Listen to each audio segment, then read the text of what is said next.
When you think about the journey that has kind of led to some of the improvements around equity and access for all students, it can really be rooted into the journey of when Manny Caulk came on board as our superintendent.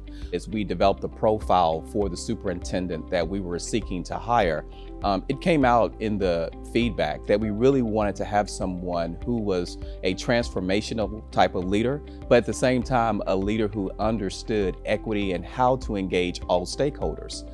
Right after he got the job, he then developed a blueprint. And that blueprint was taken from lots of feedback and input from teachers and faculty and from the general population. It was things that we needed to do.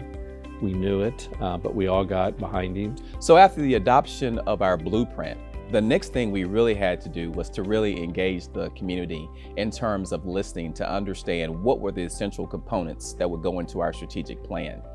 And with this particular listening sessions that we went on in terms of surveys, we heard from a little bit over 18,000 something voices that really helped shape what our priorities were. As I think about where we are today, we really have been able to implement some great programs like Family University that seeks not only just to educate parents in the various aspects of navigating their student success in a K through 12 environment, but beyond when it comes to graduation as well. I've had several conversations with the superintendent over the last few years about parent engagement and what it looks like and how it can be most utilized to have academic success for all children. So when we talk about equity, we have to actually also talk about how to make those families feel welcome, because there are some in certain areas, zip codes and neighborhoods that didn't necessarily feel welcome in their schools.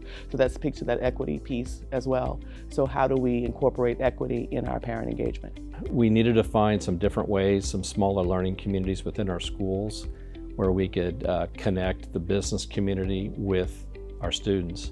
And what those were small learning environments where students could come and find their passion, where they could choose an academy they could study throughout high school.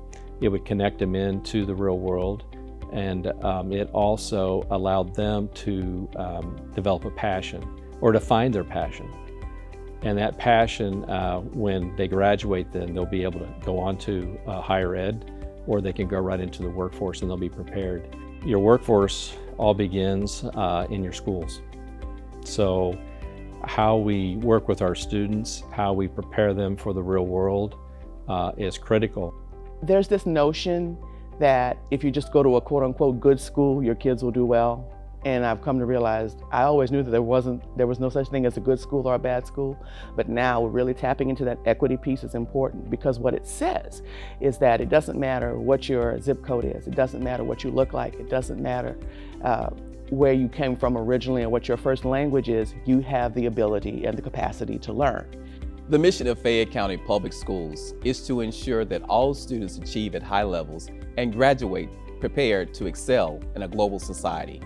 That is our mission, and we work hard every day to make sure that we're providing great and exceptional learning opportunities for all of our students and their families.